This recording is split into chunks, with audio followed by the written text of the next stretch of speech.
going on, guys? Welcome into Rover Sports, and we are officially back on the air. And today we're gonna be looking at Carson Wentz going up against the Minnesota Vikings. And this game was a very telling game in a lot of aspects for Carson Wentz. I mean, going against a 5-0 defense, going against tremendous talent that Minnesota has, especially in the secondary. With Xavier Rhodes, Harrison Smith, Terrence Newman, Ricky Sendejo. I mean, these guys are really highly regarded players. So without further ado, let's get to the tape.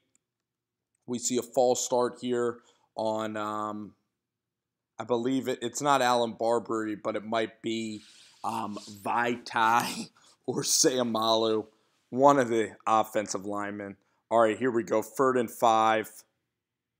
And this right here, I mean, you could blame DGB for a lot of things, but here is an elite cornerback getting favorable call from the ref. Because if you go back and look at this play, Xavier Rhodes right there you can really see it. His hand is right in DGB's helmet. And I don't know, for some reason, maybe DGB didn't feel compelled to ask the official about why he got, why Xavier's hand was right in his face mask as he was trying to catch that. But even though you're allowed to put hands on guys 5 yards, you shouldn't be putting it right in the helmet. Believe the Eagles take back over 10 minutes in the in this first quarter. This was a sloppy first quarter, to say the least, at Lincoln Financial Field. So this is week 7. Vikings are 5-0, coming off of a bye week. So Vikings have everything to play for. And really, this was pretty much Sam Bradford just, he had an atrocious day. That's probably why they lost the game. Here you see Carson Wentz. I went back and watched this play. He didn't really have anybody open. So that was one of the smarter decisions that he made on the afternoon.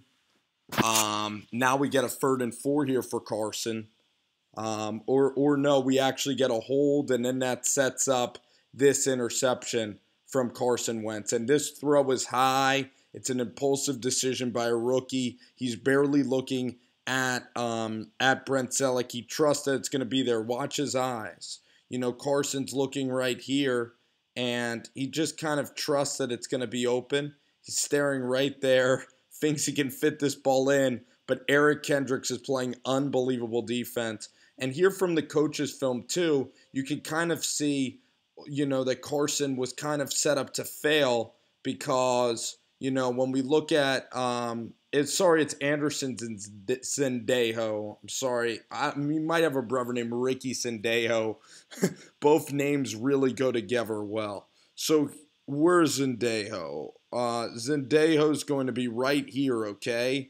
So really, I think you have DGB on the outside, and it would be nice to isolate the safety, meaning that Doug Peterson, if you get Dorial Green Beckham running, you should keep the safety honest, but Anderson Sendejo is looking right here, and he's just going to inch right up to this play, and both of these guys are not keeping the safety honest at all. You have blockers, you have other guys. So it would be nice if you see how both tight ends, Burton and Selleck, are right along the 15-yard line.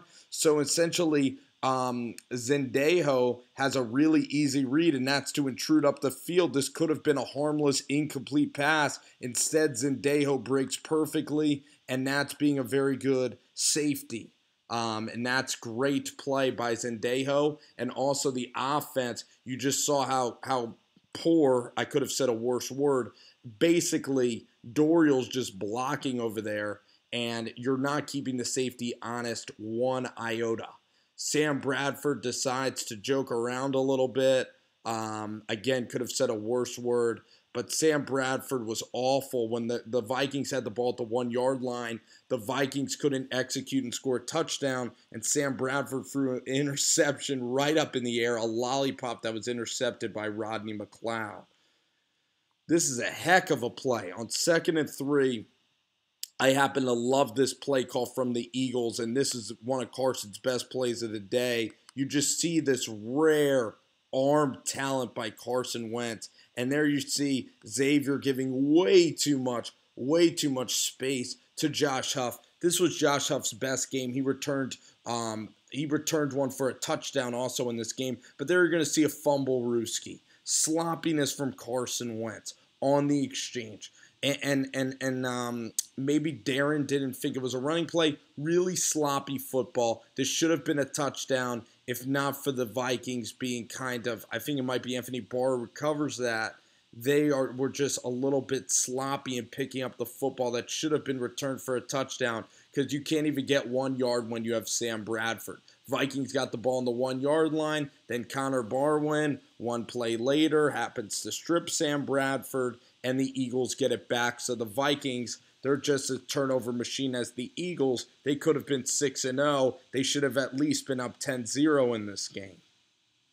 So Carson Wentz gets the football back after 4 turnovers in the opening stanza of this football game. And let's see kind of what kind of transpires here from Carson Wentz as we continue on with our film review. Like the quick out, Huff gets up the field, but again, you see Harrison Smith and Eric Kendricks. Eagles fans will call Eric Kendricks the better brother out of UCLA. Look at how great this, there's so many unbelievable things about this from up top, okay? You have a backup right tackle, and I believe it's Vaitai, number 72. And really this play is just incredible defense by the Vikings. And Carson Wentz makes an erratic decisions that isn't great. But I want to show you how special this play really is from the Minnesota Vikings perspective, okay? All right, get off of there. All right, gotcha. All right, so here we go. Bottom line, this is as crafty of a defense as I've seen, you know, because it looks like Harrison Smith there, number 22, is going to blitz. You have like Johnson, Griffin, you have all these incredible defensive ends that are all blitzing, that are all coming in. So you think Harrison Smith's going to come in. Last second, Terrence Newman decides, I'm not getting in this. So essentially, Terrence Newman's going to leave, and you're going to have a safety here seamlessly pick up Dorial Green-Beckham. And maybe they're just not respecting Dorial, but I just can't believe how fantastic this play is from Mike Zimmer. So now you're going to get Terrence Newman. He's going to be free. He's going to be a fly on the wall. Watch Terrence Newman. There he starts to run back. And now you're going to have Dorial uncovered here, but not for long. Harrison comes right over there. And seamlessly, Harrison Smith's just playing defense on Dorial Green-Beckham. I don't know if this is even the right route because you're running these two guys right into each other. You're isolating, and all the Vikings are going to be right there, you know, when the football's released. And essentially that's exactly what happens because Harrison Smith's right here. Terrence Newman's coming in. You know, Xavier Rhodes is coming in. Trey Waynes or whoever you got, Alexander, whoever is going to be out there. And you get an interception. By the way, I like that kid out of Clemson last year, the second-round pick. I even think he's better than Trey Waynes, even though he's a smaller kid, the Alexander kid. Really like him, by the way. So the Vikings, they got a really good defense. Their offensive line is terrible, and Sam Bradford is just, I think he's abysmal pretty much. I think you can't make the playoffs with him at quarterback. But, you know, the defensive scheme, I mean, it's very tough for a rookie quarterback to, you know, to play, you know, against this style of defense. And the routes that the Eagles are running, you know, not exactly elite at all. All right, let's see. Let's see. We got first quarter of play. We're going to take it back about 2 minutes and 5 seconds in the first quarter is when we're going to keep this thing rolling.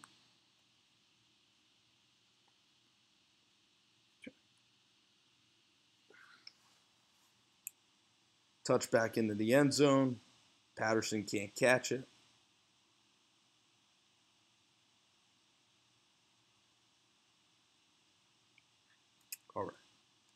Here you're going to see one of Carson Wentz's best throws of the day. You're going to see him here hit a slant route absolutely perfectly. I like how Carson also has a quicker release. His release is getting better. He doesn't need to put all the power into that throw. He's good from a three-quarters release standpoint. He's able to show that arm talent and easily hit the 8-yard throw. Carson Wentz has all the arm power. He has all the arm velocity in the world to be able to, be very successful as a quarterback. But the bottom line is that Carson Wentz needs to focus more on ball placement, accuracy, and touch, which Carson doesn't really have that much of. Here, Xavier Rhodes gets beat again, and there you see Aguilar. He's so thin, such a thin receiver. It's very hard for him to box out anybody, but he manages to do it. This is by far my favorite throw. I mean, this is like Aaron Rodgers type of ability from a guy that's very rare. I mean, this is very rare arm talent from Carson Wentz because his arm platforms can be so different. Look at this sidearm release. Look at this sidearm release through this window, just making that throw look easy when a lot of guys in the NFL cannot contour their arm to the side to make that type of throw. Jared Goff cannot. There's several guys that cannot throw that ball. I don't think Kirk Cousins can.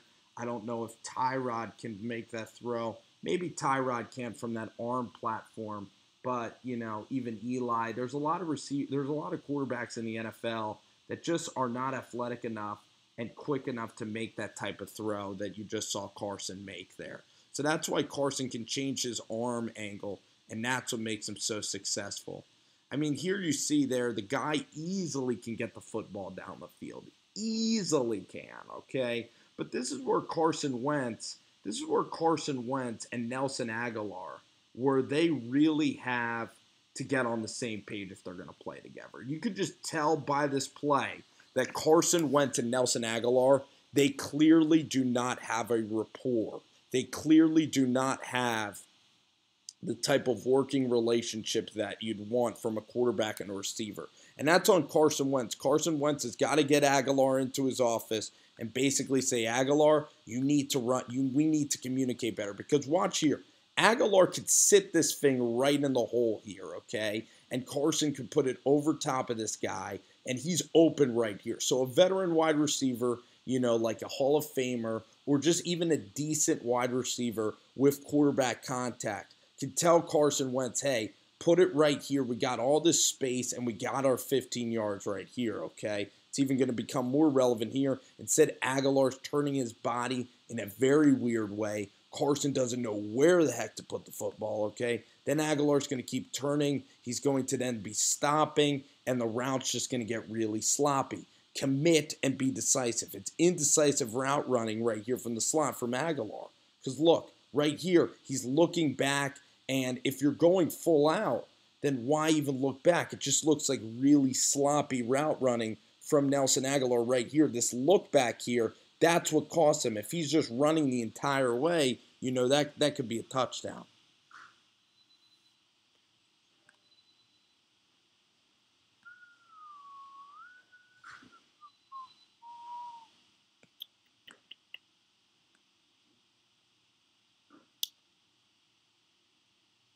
We end up essentially getting a kick return for a touchdown. So it's 6 minutes and 30 seconds left, in the second quarter of play here.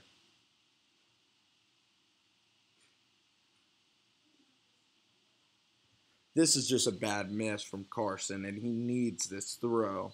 Again, we talk about Carson Wentz and his, needing to improve in the intermediate throws. The good news about Carson Wentz is his stock.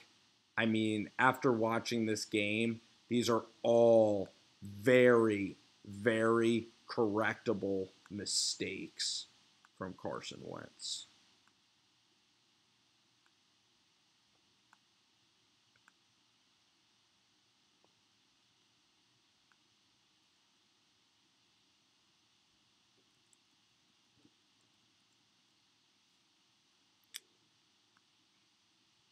So there you see Huff with a touchdown. There's the Huff touchdown. I'm trying to get it to about 6 minutes. Okay, finally we got the play. Okay. So here you see Carson Wentz, and this is a throw that's an easy throw that Carson overthinks and happens to throw behind. And here you see there's the release again that I want to tighten up. And he can really improve on this in the offseason. The throw is not only thrown way too hard, but it's also thrown behind Zach Ertz as well. And now you're going to see an unbelievable play. I kind of want to spotlight this because Robeson, he's just incredible here. Look at how he sniffs out the screen, and that's kind of I don't like that call anyway. Throwing a screen there, I just don't like it. Let's kind of go back here to the second quarter here before we end this film review. There's a throw I want to show you, the Trey Burton, that needs to be completed from Carson Wentz, okay? Just absolutely needs to be completed here. Is Carson Wentz just, against this Vikings defense, he's just a little rattled. I mean, this throw should be very, very routine. Pretty much anybody in high school should be able to make this throw. Instead, it's high and outside. And it's just Carson there overthinking the play. And that should have been an easy completion. Instead, it's a miss. But you're going to see Carson Wentz on this series. I just want to watch the series. And you could tell the guy has unbelievable upside. He makes the difficult plays like this one. And he just can't hit the routine play like the Ertz pass or the one where here I like the aggressive play call. Again, you see arm strength from Wentz, and their DGB crafty play trying to get a penalty.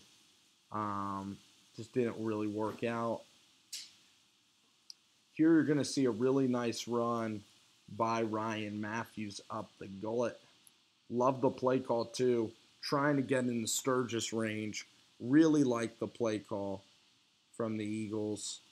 And then you're going to see here, you're going to see Newman use his leverage on the thin and frail Nelson Aguilar. Look at Aguilar. He's not going to give Carson any spot to throw this ball because Terrence Newman, way too crafty, and Nelson Aguilar doesn't use any leverage at all. Let's go to the third quarter. We might have some more material for y'all in this third period.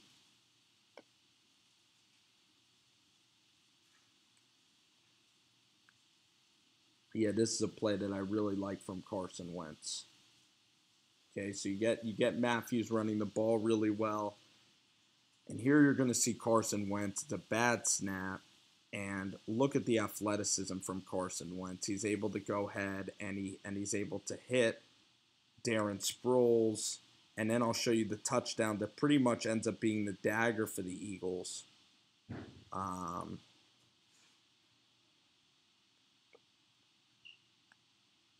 As the computer is telling us we have to eventually leave.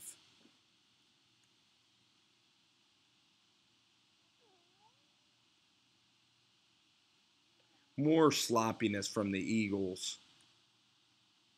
But here's the touchdown to DGB.